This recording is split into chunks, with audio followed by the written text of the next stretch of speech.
Приветствую всех на моем канале. Сейчас я хочу показать небольшой лайфхак вот на такую тему. Когда наша обувь пройдет уже не один сезон, и что-то там в ней такое происходит, и такая вещь случается неприятная, как скрип обуви. Это очень нервирует и раздражает. Я начала искать, как бы убрать этот скрип, так как обувь уже не новая, ее не вернешь в магазин.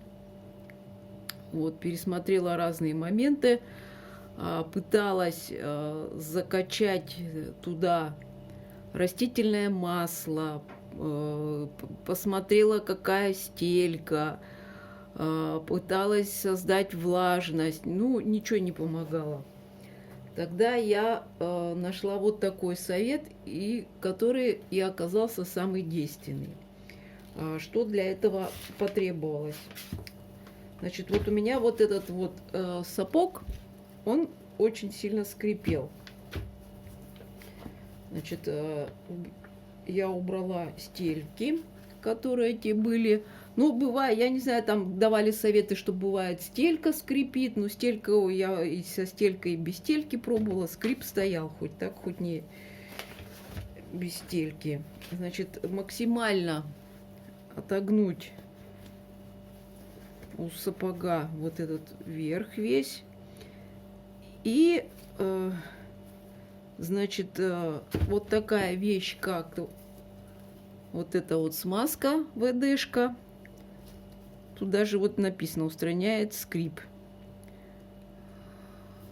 И с помощью вот такой трубочки, которая идет в комплекте, надо закачать эту ВДшку вот везде по краю стельки. Вот как стелька идет с этой стороны, насколько получится подсунуть эту трубочку, вот везде попытаться как можно больше сюда закачать и оставить на какое-то время. Ну, я сделала в один вечер, и у меня так простояло, значит, где-то вот эта полупара сутки. На следующий вечер я попробовала. Вот это правая часть обуви, правый сапог, он не скрипел. Сейчас я буду делать то же самое все на ботинке. Ботинок у меня скрипит, тоже почему-то правый. Правый тоже скрипит. Сейчас я вам покажу, попробую показать, воспроизвести, как скрипит ботинок, чтобы сравнить, и как стал себя вести сапог после того, как я ему сделала эту процедуру с ВДшкой. Вот, сейчас давайте посмотрим скрип ботинка.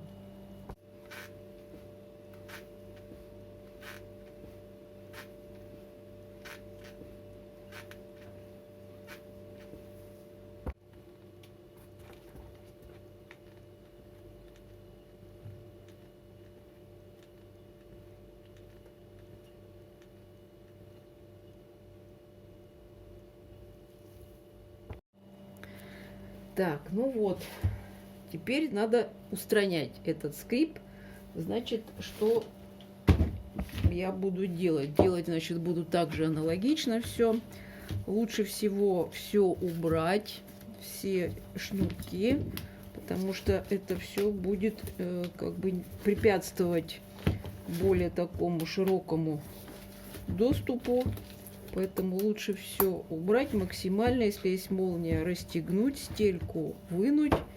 Вот, и сейчас по периметру надо будет ВДшку. Специально лучше оденьте одноразовые перчатки, потому что не прилегает плотно трубочка сюда. Вот, и поэтому тут все равно будет подтекать. Вы будете все как бы пачкаться этой ВДшкой, поэтому лучше одеть одноразовые перчатки. Вот. И максимально везде пытаться ВДшку эту закачать по периметру, как вот стелька идет. Конечно, процедура достаточно такая филигранная, скажем так. Вот видите, мимо вон я уже, видите, все пальцы сырые. Поэтому я и говорю, одевайте одноразовые перчатки. Ух ты, вообще, видите, мимо. Вот поэтому здесь надо, конечно, приноровиться этой трубочкой туда закачивать.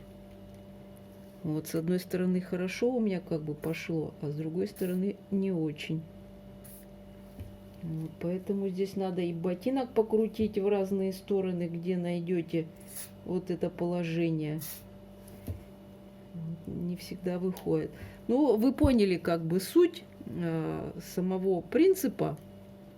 Может попробовать более как-то не так торопясь. Я, конечно, сейчас тороплюсь, поэтому у меня немножко получается криво. Вот, обязательно подстелите. Я вот подстелила клеенку и бумагу, чтобы, если будет в стороны прыскать, вот сейчас у меня тут получилось. Видите, тут надо определенный угол.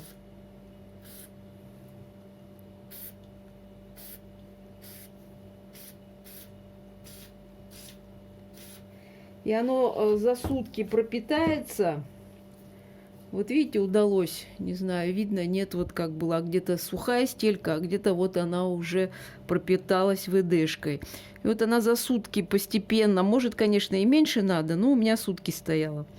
Хорошо это все пропитается и скрип прекратится.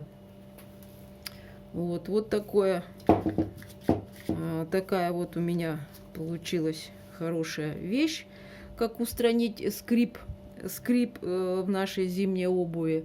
Так что кому пригодится, пользуйтесь, ставьте лайки, подписывайтесь на канал. С вами была Людмила Бобкова. Всем пока-пока.